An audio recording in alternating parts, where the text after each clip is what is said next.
Reservamos los nombres porque ya ves que sí, es bien peligroso. Sí. No, ya murieron, pues ya. Mi esposo ya falleció y en esa época él tenía que como 30 y tantos años, que se metían él y los estudiantes, déjate el pelo largo. Hasta la fecha todavía hay militares que están en fábricas, en cárceles, que dice usted, bueno, y estaban ellos también en cárceles.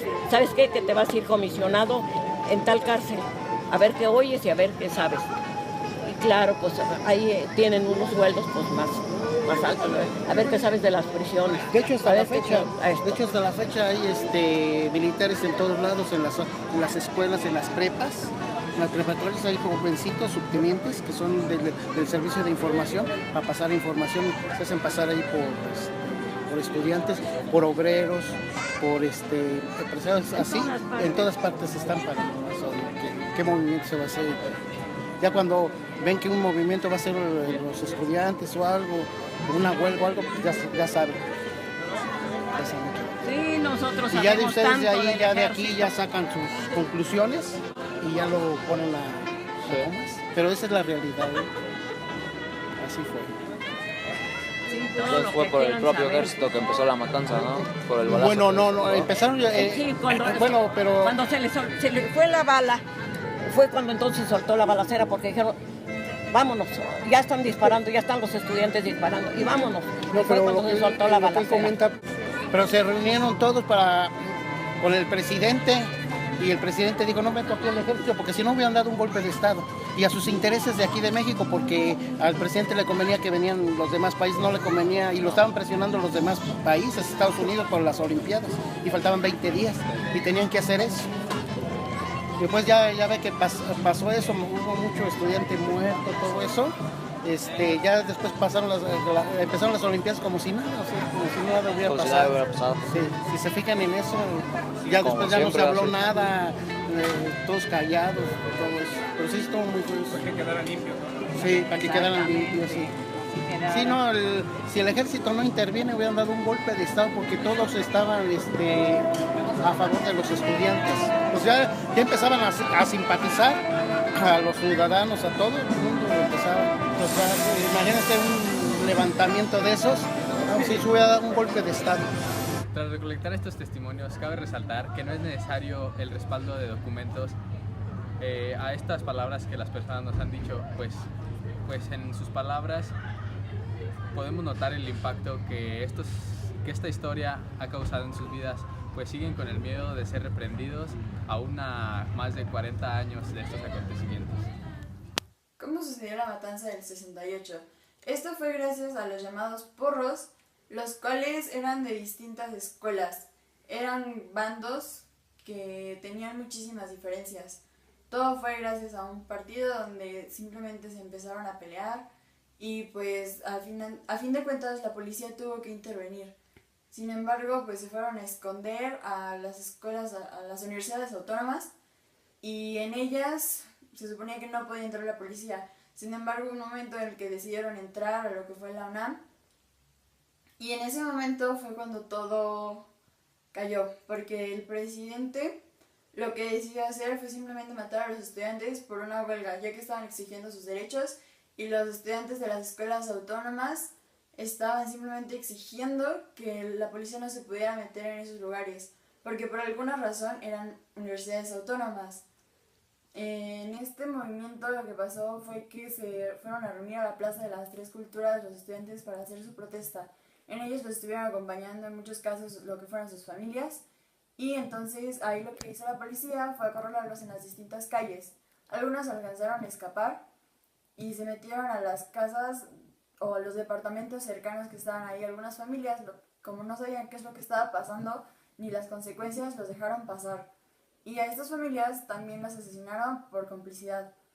En muchos de los casos había estudiantes que simplemente se los llevaron, los maltrataron, y había otros casos en los que se llevaron a personas que no eran ni siquiera estudiantes. Simplemente porque se veían jóvenes, lo que hicieron fue asesinarlos, porque fueron órdenes que traían. Las personas que hicieron esto fueron los del llamado Escuadrón Olimpia, y al principio muchos de ellos no sabían qué era lo que estaba pasando, simplemente asesinaban por asesinar, ya que era lo que los demás estaban haciendo. Y lo que pasó ahí fue que después ya había militares con órdenes y fue ahí cuando todo pues empezó a tomar pies y cabeza, pero sin embargo, como había mencionado, hay personas que simplemente porque se veían jóvenes los asesinaron, ya que estaban en la zona por donde estaba sucediendo todo. Esto fue el día 2 de octubre de 1968, terminando el 3 de octubre del mismo año. ¿Qué es ser joven en México? Ser joven significa ser la esperanza de México, su futuro, su legado. ¿Qué quiero decir con esto? Dependiendo de cómo sean los jóvenes o piensen, es como tomará forma la manera de manejar a México, con una mente más abierta o por lo contrario, una forma de pensar muy conservadora. Tristemente, los jóvenes no tienen mucha libertad de pensamiento, ya que sus predecesores estaban acostumbrados a que todo fuera muy cuadrado y reglamentario. La libertad de expresión entre jóvenes apenas está comenzando a tener impacto en la sociedad, ya que nos tratan como si fuéramos niños. Los medios de comunicación tienen mucho impacto en la forma de pensar de los jóvenes.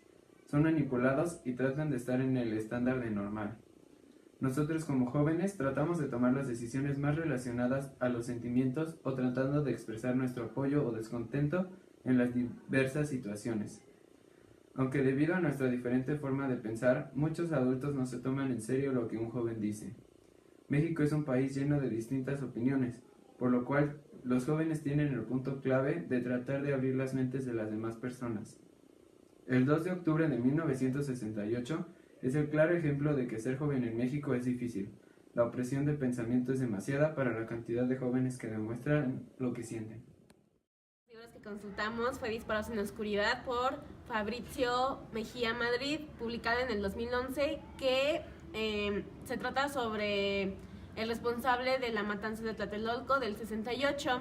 Esta novela trata de representar los fantasmas que se echaron al presidente y de los arrepentimientos que tuvo Gustavo Díaz Ordaz, y a pesar de que él quería ser recordado por los numerosos hospitales que hizo y las carreteras, es más recordado por la matanza. Una de las grandes obras escritas por este evento es El Amuleto, escrita por Roberto Bolaño y publicada en 1999. Narra la historia ficticia de un estudiante de Uruguay que se encontraba en México durante la matanza del 2 de octubre. Él se escondió en los sanitarios de la Facultad de Filosofía y Letras mientras acontecía el evento. Mientras la policía y los militares ocupaban a la ciudad universitaria, una buena parte de la historia de América Latina en el siglo XX logró converger ese día. Las obras que incluimos es de Elena Poniatowska, que escribió La noche de Tlatelolco en 1971. De esta relata sobre los sucesos del movimiento del 68 y además una cronología del 2 de octubre de este movimiento. ¿Quiénes participaron en el movimiento del 68?